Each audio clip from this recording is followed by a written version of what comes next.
Welcome to the Didi and Lital Show. Advice, thoughts, and stories from a married couple on cybersecurity, technology, and life in general. Now here are your hosts, Didi and Lital. Hello and welcome to the Didi and Lital Show. I'm Lital. Hi Didi, how's it going? Things are awesome. We are back from Vegas to normal human temperatures. So I am very, very happy. It's nice around here. Yes, Yeah. Yes, it is. Except for our basement was again underwater. Yeah, we got a lot of rain when Yes. we were away. Yes. So some happy thoughts of the coming. One of the nice things in Vegas is the randomness element. You sit at a bar and you might see people that you would never expect. Like I was just sharing with producer Dave that it all started at the tail end of the evening in the Wynn when we saw one of the Golden Knights rookies. I really don't know his name, but sitting there with his mom and his dad, basically entertaining them. And it was a very fun experience because you could see that he's there with mom and dad. Because people were asking me, why are you staring at this guy? I said, he was up for one of the rookies of the year. So, and you could see that he's insanely ripped. And then, lo and behold, a whole bunch of other NHLers are showing up. The first guy I recognized was Marc-Andre Fleury, who everybody knows. When Omri wanted to be a goalie, he really looked up to him. And then I recognized Ryan Reeves, who looks a lot more impressive in person. Last time I saw him, he was getting beaten up by Chara, but everybody can get beaten up by Chara. So you got to see real life NHL players. Yes. Always makes me feel humbled and understand how fat, old, and out of shape I am. Sure. Because they always look better. Anyways, sports is back, football is back, everything is back, everything is awesome. Awesome. Well, we have a topic today for everyone, not Yes. just people in cybersecurity, because it's kind of like a discussion. As typically, we bring you topics that we have for either dinner or breakfast discussion. And Yes. we thought that you may like the topic, and this is something we would really want to hear from our listeners. What do you think? So the topic is being an individual contributor or moving into management career track. The dilemma. Yes. The dilemma because, early in our career, all of us come in as ICs. We learn, we roll up our sleeves, we do the job. And as you progress in your career, there is this golden standard of becoming a manager, moving on the managerial track, becoming, a director and then a VP and then a C-level and managing a big team. And it's not for everyone. And many times it's not the right thing for you. So we wanted to kind of like give you a little bit of our thoughts about should you or shouldn't you Yep. take the IC track in life versus the managerial track, because managerial is not for everyone. It's not only that it's not for everyone. There is a concept called the Peter Principle. The Peter Principle says that you're stuck at the first job that you're not really good at. And you're stuck for the rest of your life because you cannot move on. You cannot move on, and most people don't have the courage to move back. You'll be promoted until you get stuck. And that means you will be most of your career doing a shitty job. Stuck at a job that you're bad at. That's the thing. That's the essence. You're promoted until you get to the first job you don't do well. And that's the inefficiencies of organization, meaning Yes. that they have a bunch of people doing the job that they're bad at. Yes. And let's start with why do people aspire to manage? And the first reason is I blame moms everywhere. Moms Jewish moms just want you to be a lawyer or a doctor. I didn't hear a mom saying you need to be that's a manager. That's because our moms are. And now they want you to be in cybersecurity if you're a Jewish mom. Yes. Yes, but the fact is that there's a lot of in a lot of cultures. I've dealt with this a lot in Indian culture, and I've dealt with this a lot in American culture, is that there's an aspiration to manage. And sometimes I got to talk to people and I said, listen, you have two options. I can pay you 30% more as an IC or make you a manager. What do you prefer? And a lot of people choose the manager. And that kind of debunked my thought process that people do this for money. Now, some people have this misconception that on the IC path, compensation will always be lower than the managerial path, because they look at the CEO and say, well, Chuck Robbins makes X amount of money, Satya makes X amount of money. Yeah, no, you are not Chuck Robbins, you are not Satya, you are not Meg Whitman, you're not Marissa Mayer. Get over it. There's reality. So very few people have the DNA to head a massive organization like that and reap the compensation that's relevant. So once you take out that 1%, you'll see that all the big companies, and if the company that you're working for does not value IC in a comparative track up to VP level with a managerial track. With a managerial track, you're in the wrong place. Find another job. Also, to even be more blunt, Google, Palo Alto, Microsoft, all have this concept called the supercoder. They know that a team of 7, like when I was working with Microsoft, there was a team of 30 building SQL Server. That's it. But they were all really, really well compensated. There's always the teams in some of these companies that they will pay a lot of money and go outside the known brackets to pay.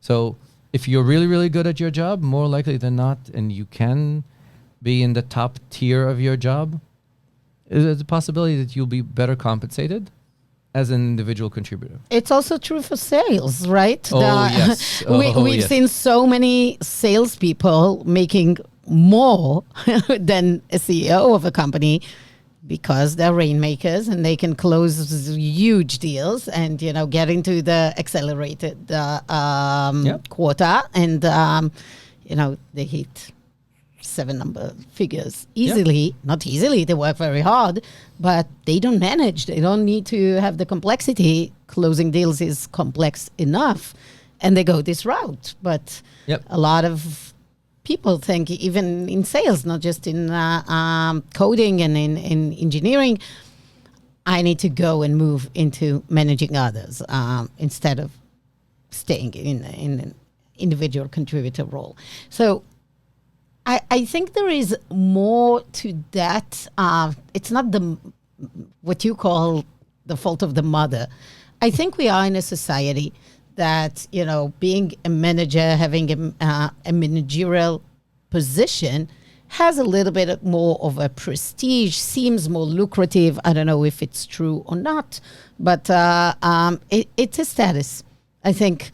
And people want sometimes the status, and even if the comp's not necessarily aligned to it. And I think if you are considering it, if you are, having this conversation, try to think, am I doing it for the status? And it's fine. We all need, to feed our ego. Some have bigger ones, some have smaller ones. Be realistic with yourself and ask, is this something I'm doing for the status of it?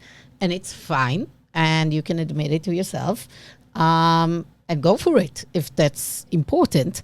But if you kind of clean it and say, yeah, the status is really great, but I may enjoy my day-to-day less. I may be less effective because I really enjoy doing the things that I do. I'm not necessarily enjoying teaching others how to do it and training others and solving problems of other people. Then don't go there. Be I think a it's contributor. I think it's a maturity curve. So from my perspective, I care about. I'll be honest. I'm the greedy bastard. I will do. I will be very happy with an IC job that pays without the need to do other things. So I think people should start thinking in pragmatic ways. Now, when you talk about the leadership aspect, people think that there is more money to be made down the path. And when you talk about the prestige, I think a lot of times people confuse two roles that seem intertwined, but they're not. There's a difference between a leadership position than a managerial position. You can be a leader as an IC, definitely in sales, definitely in marketing, definitely there's positions like chief evangelist. You manage absolutely nobody, but you are the voice and you are the face. And if that's what you care about, think of if you want to be a lead. Basically, people need You to... can lead an area. You can be the number one, know-how, the one that is the top leader in the company about a specific area without having a team. Exactly. And without needing to manage a team. Because here's my interpretation of what does it mean for you to be a manager versus for you to be a leader, which are two different things. Mm-hmm. So number one role of a manager is make other people more successful than you. Hire great people, train them, retain them, promote them. Enable them. Enable them, make them successful, make them effective. Yes. One of the things that Dennis used to call me, he said, why Didi is doing a great job. He's like Operation Human Shield in South Park. I will not even explain this metaphor. Go find it in South Park. He says, Didi's Operation Human Shield. His job is to make sure that we manage up and deal with making sure that the team can work in peace without having people Absolutely. come and talk to my people and interrupt them from their day-to-day. I want a meeting with... No, you meet with me. After you finish meeting with me, you can have a meeting with... You want to build a new blah, blah, something. Awesome. Talk to me. Explain to me. Then we'll talk to my team. Oh, I just need to know the spec of the API. I know the spec of the API. Talk to me. And when you do this, in most cases, people, when they call for meetings, they need love, they need care, they need attention, they need socialization. They don't need to bug the engineer that actually is building code and doesn't want to interact. That's why they chose to be an engineer. I think that's an important thing. Your role when you're becoming a manager is to reduce the politics for your team. Yes. And take the politics for them. Yes. And I think not a lot of people, and some people realize and they want to do it. They like politics. They want to be in the minutiae of the organization. And it's true for larger organization, even small startups have the politics, have the things, have the weeklies, have the management team meetings and stuff. And you need to help reduce complexity to your team and take it. And that's one of the most important things of your job. That's a huge enablement for the team to actually be able to do the job. So you need to kind of like be the translator from other places in the org, the one that will screen all the things and help your team prioritize. And that's, I think, more than everything, it's as important in hiring, retaining, training people on your team. Yes. So here's my list of suck of being a manager, which I don't mind, but people need to be aware if they want to be a manager that they need to do. Number one is what I call what happens at interview 40. What does that mean? It means that you're trying to hire somebody for a job. You need to be willing to have 50 interviews to hire the right person for that job. I specifically remember me and Dennis on a flight, he reviewing somebody's homework. He says, "Why can't we hire him?" And I says, "Because his Java test on the Scala thing sucks."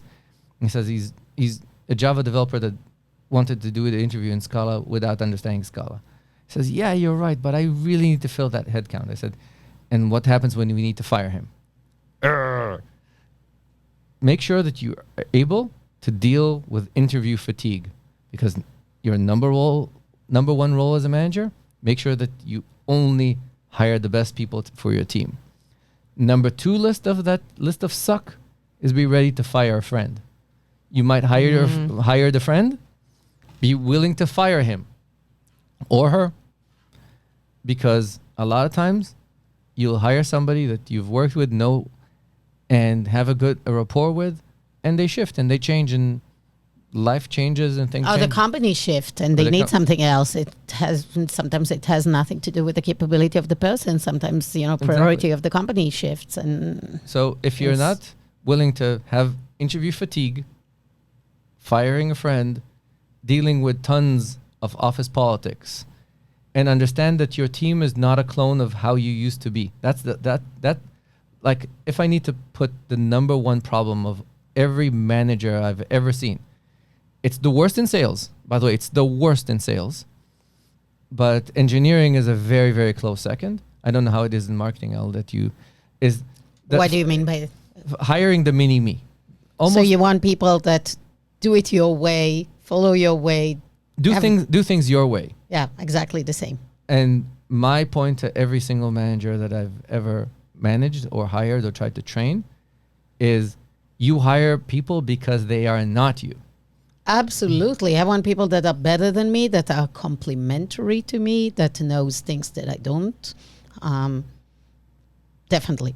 Yes. And a lot of times you look at a problem and you see the solution and you're trying to push the person to do the solution. No. The idea is have them understand how to go there. If they don't know what to do, then you need to evaluate, are they the right person for the job?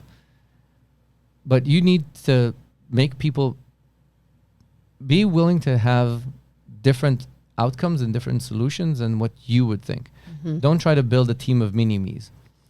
And it's important in sales because an army of clones is not very effective. And most of the times the individuals there are kind of snowflakes. Their uniqueness is what makes them great. And same goes for engineers. If you need an army of clones, you have a serious problem. So these are my insights. The Didi and Lital Show will return in a moment. The Didi and Lital Show is sponsored by ORT. In today's world, identities are the perimeter protecting the organization and are the most exploited vector by attackers. If your security teams are struggling to maintain control of identity management tools, ORT can help.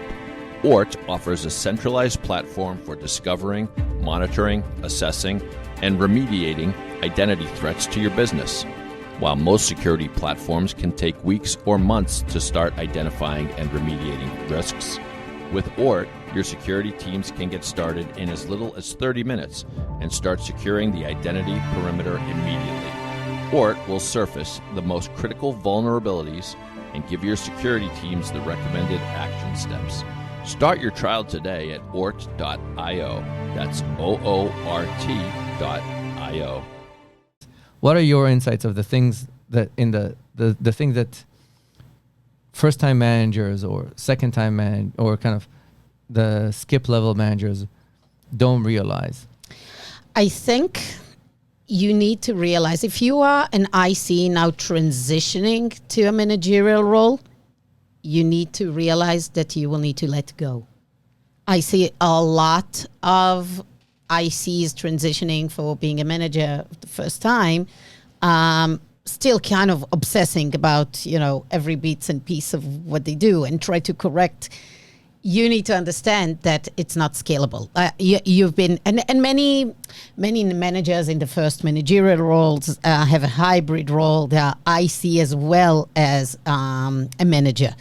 I think it's really, really important to choose and be very, very clear about what are the areas you're still going to be a contributor and roll up your sleeves and actually do the job, and what are you delegating down. I think many ICs transitioning to management, forgetting that the whole idea to be able to scale and build more capabilities is for you to stop doing the damn thing and start delegating down. It's hard because a minute ago you've done it. You've been in the back end of your website and you changed the header.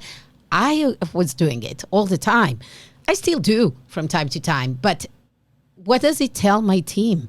It tells them if I go and it's their job to do it, and I go in and do it on a weekend, it means for them that I don't trust them, that I think that I'm better than them. And I'm not, to be honest. And I brought them as experts. If I bring a web person, he's the expert in web. If I bring somebody to run product marketing, she owns product marketing. It's not me. I give directions, I help, I enable, I am a consultant. We talk about things, but I think letting go is really important. And then, it also helps you really figure out, do you want to stay as a manager? Or maybe you really miss being in the weeds and you need to go back to being an IC, and it's going to be great. You love being a contributor. You can go do that. I know a ton of people that actually left working for a company and started freelancing or opening an agency because they realized they love being in the weeds. They love doing the thing, and they're well compensated while giving it as a service to multiple companies. So that's something to also think about. If you really like it, but you don't want to stay just as an IC in-house, you can move outside. And, some positions of consultants, freelancers are very lucrative, depending on the area of what you do. Even in coding and engineering, some people come as, high-end consultants, contributors, and make really nice living. So that's also something to consider. But if you are a manager now, let others do the damn job. Don't interfere with the day-to-day. Yes. What else?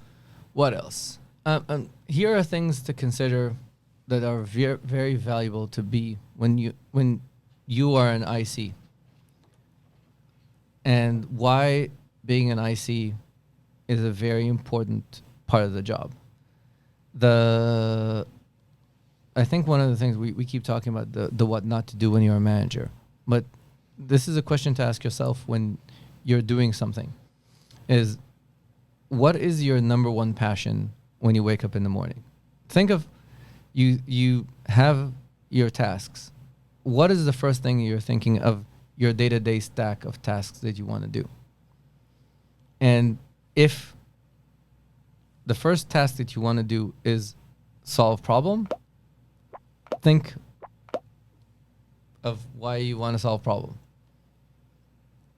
Well, you can be a problem solver even as a manager. I think we're having this kind of, is it your lab? Is it coming from you? They're like bubbles. Sorry. No worries. That's okay. Should we say it again, or you'll be able to clean it up? We can probably clean it up, but just start wherever you think makes sense. Let's do bubbles. What did we say before the bubbles? We said you can be a problem solver as a manager. Oh, some managers are problem solvers as well. You come with, yes, I it's a different scale of problem solving. It's a different problem. And the other thing that you need to start thinking, one of the things that I think a lot of managers don't realize is how comfortable are you managing up? This is probably, I think, one of the biggest advantages of being an IC is reduction of the need to manage up. Yes, but I will say a but here, which I think is important. I think some people that don't want to deal with, managing up will choose to be ICs, and that's fine. Some may say, I'm an introvert. I don't want to, be exposed to other people on a daily basis.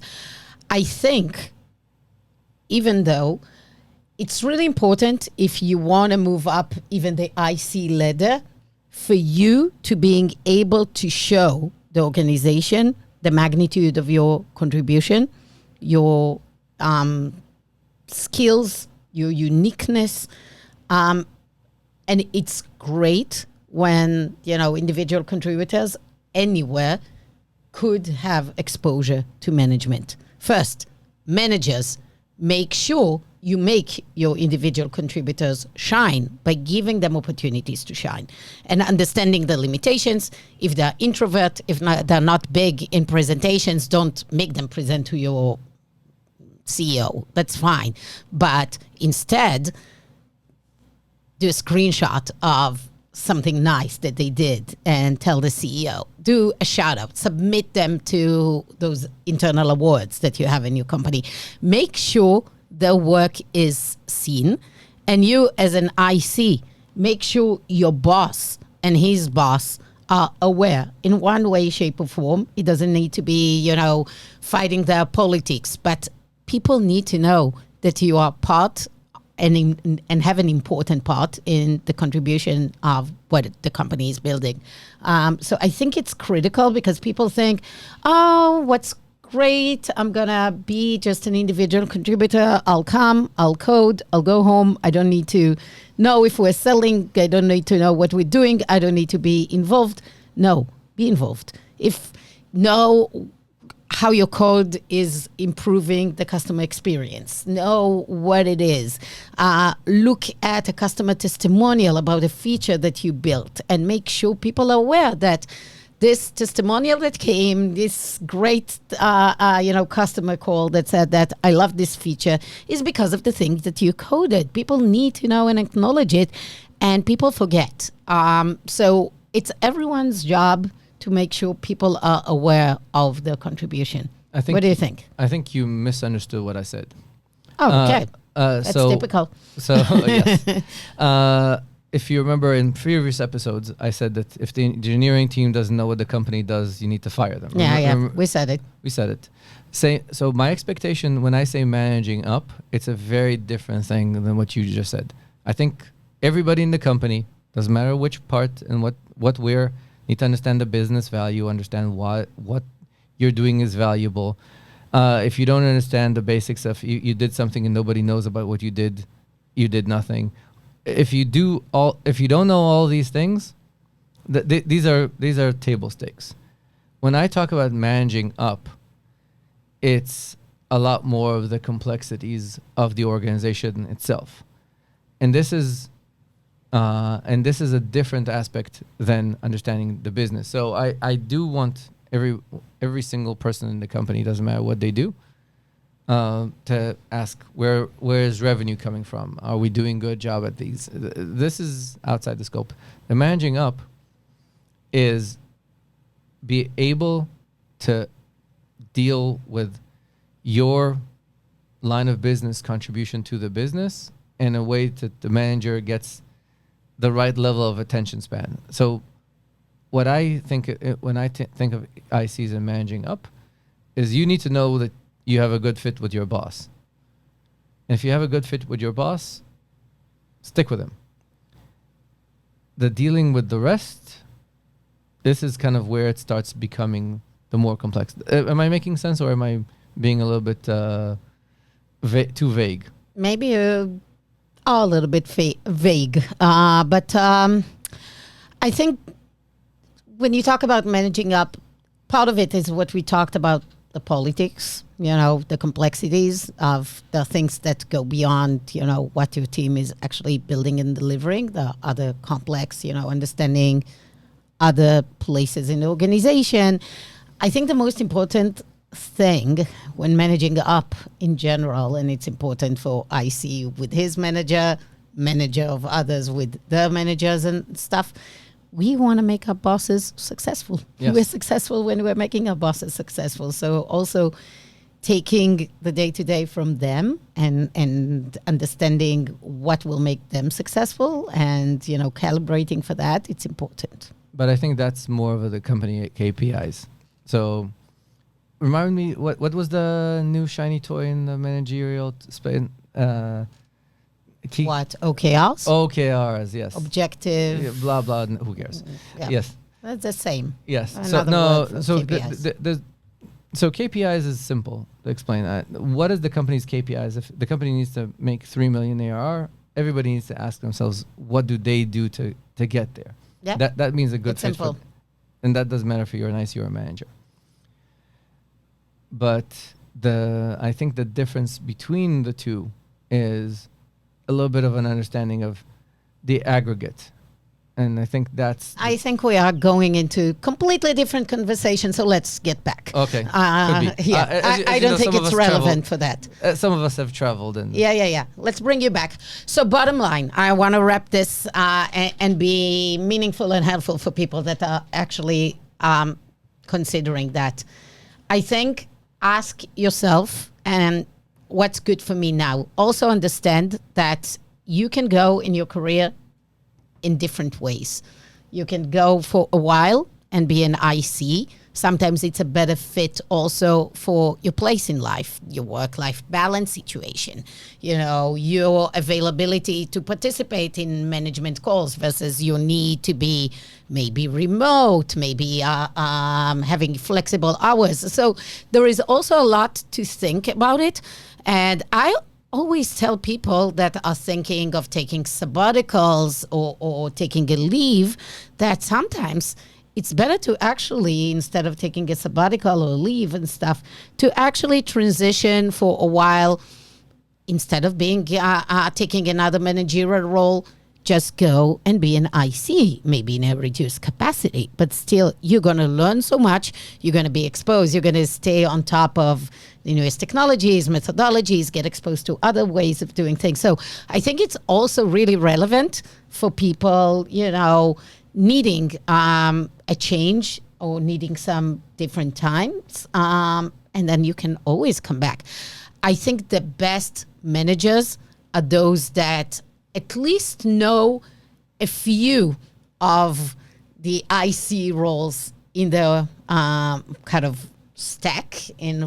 For example, I come from a product marketing background. I also understand very well branding because I was in Procter & Gamble for many years, and that's what they teach you, how to build the best brands in the world. But I am not as strong because I haven't led it myself in demand generation, for example. So I bring very strong demand generation leaders and I learned a lot. But I think that my background and the fact that I was an IC in PMM helps a lot when, it comes to messaging, positioning, everything, that's marketing leaders should be on top of and should care most about. So make sure you have yourself covered in at least one area that is critical before you become a manager. I mean, some people can just be generalists and can be managers because they're great in managing others. I think more and more organizations looking for managers that understand the day-to-day of the roles they manage. Would you agree with that? I do. I also think that find somebody that you can be basically a teammate with. So Dennis and I did the back and forth. That he was director of engineering and I was chief architect, and we flipped. This helps a lot by understanding your mobility in some of those roles. Mm-hmm. Try to find somebody that can help you carry the load. So usually when you have a strong leader and a strong manager, then you're able to flip. Notice that I said I differentiated between the two. So sometimes you need somebody to make sure that trains go on time, while you have an IC who does the leadership aspect of this. So when you have that ability to kind of go back and forth and test the waters. The other thing is I think everybody in the engineering realm need to have one managerial role at least once if they want to go beyond the limited. So if you want to be a chief architect, you have to be a manager at some point to understand all the problems that managers have to deal with. because otherwise you're not able to communicate with them effectively and not empathize with them.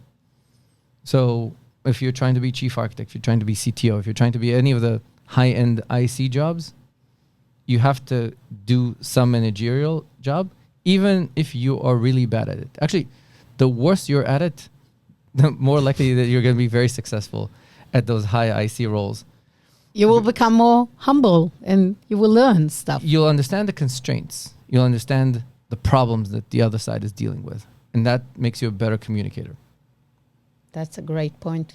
Cool. I think with that, let us know what you think. If you have ideas, if you have some dilemmas around the topic, love to hear about that. Thanks, Didi. The Lital. Didi and Lital Show is a weekly podcast. We're here every week. Rate and review us wherever you get your podcast. Please, if you want to be on the show, reach out to Didi and Lital. And with that, see you next week. Goodbye, Didi. Goodbye, Lital. Bye-bye. Bye.